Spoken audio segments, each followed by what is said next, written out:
مشكلتنا ان لما بنيجي نربي ولادنا او حتى نربي انفسنا بنغفل عن طريقة تربية الله سبحانه وتعالى لينا. ربنا في القرآن ربنا ازاي؟ ربى الانسان ازاي؟ القرآن الكريم لما تبص عليه ما تلاقوش كتيب تعليمات كده 1 2 3 اعمل كذا كذا، ولا نص قانوني المادة الاولى كذا المادة التانية كذا، عايز تنجح في حياتك اعمل 1 2 3. لا، ولا هو نظريات فلسفية ولا هو مجرد كلام روحاني بحت. لا، هو بيجمع كل ده.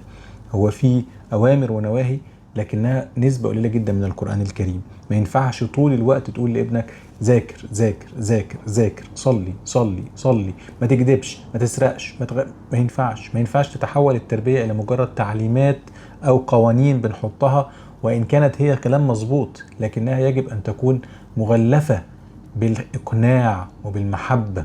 شوف القرآن الكريم بدأ إزاي. أولا بيؤسس العقيدة. القرآن لما نزل 13 سنة القرآن المكي لا يأمر ولا ينهي، ولكن يؤسس الإيمان، يؤسس العقيدة، إقناع عقلي بالحق وشعور قلبي بيبني محبة الله سبحانه وتعالى، بيبني في قلبك الخوف من النار والرجاء في الجنة. بيكلمك عن الجنة وعن النار، بيكلمك عن ربنا، عن حب الله سبحانه وتعالى، عن خلق الله سبحانه وتعالى، عن نعم ربنا عليك، عن فضل ربنا عليك.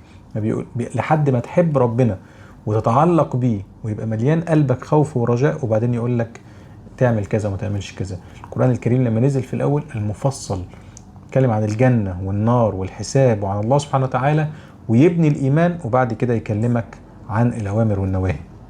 شوف أسلوب القرآن الكريم في ضرب الأمثال والقصص، ويعلمك إزاي تستخلص العبرة بنفسك من القصة. يحكي لك قصص الأنبياء وقصص السابقين ويضرب لك الأمثلة اللي تخليك تتصور الصورة الذهنية عن الشجرة الطيبة. مثل كلمة طيبة كشجرة طيبة، مثل كلمة خبيثة كشجرة خبيثة.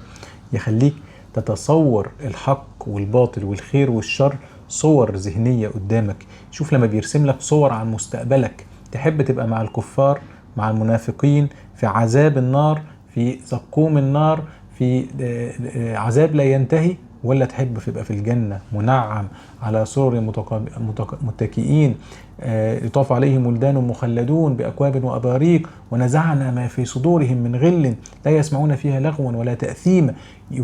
يوصف لك وضع أهل الجنة ووضع أهل النار، ويخليك ترسم صورة لمستقبلك.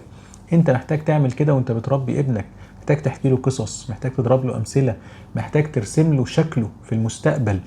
لو أطاع الله سبحانه وتعالى، لو بقت أخلاقه كويسة، لو ذاكر واجتهد وعمل اللي عليه، والصورة الذهنية السيئة لو أهمل، لو بقى بيصاحب ناس فاسدين، لو مشي في سكة غلط، هيوصل لإيه وهيبقى شكله عامل إزاي؟ تضرب الأمثال بالنجاح وبالفشل. شوف لما ربنا سبحانه في القرآن يكلم المسلمين عن حاضرهم، عن واقعهم، عن الأحداث اللي بتحصل لهم، ويطلع منهم الدروس المستفادة. يقول لهم شفتوا في الحرب حصل لكم إيه، شفتوا لما نجحتوا حصل لكم إيه، شفتوا أخطائكم إيه وفشلكم إيه ونجاحكم إيه، وتتعلم من أخطائك ومن فشلك ومن نجاحك. انظر إلى آثار رحمة الله، شوف رحمة ربنا بيكم في الموقف الفلاني، شوف رحمة ربنا فيك في الموقف الفلاني، شوف نعمة ربنا عليك في الموقف الفلاني. كل ده محتاج تعلمه لابنك قبل ما تقول له صلي وذاكر واقرا قرآن وما تكذبش وما تعملش. قبل ما تديله التعليمات والقوانين، 90% من القرآن هو بناء للإيمان، بناء للتصور العقلي والقلب السليم، وبعدين 10% أوامر ونواهي تبقى خفيفة على القلب يعملها بحب وبرغبة حقيقية في رضا الله سبحانه وتعالى، وبطمع ورجاء في ثواب الله سبحانه وتعالى وفي الجنة. هي ده أسلوب التربية اللي احنا محتاجين نعتمده مع أنفسنا ومع أبنائنا.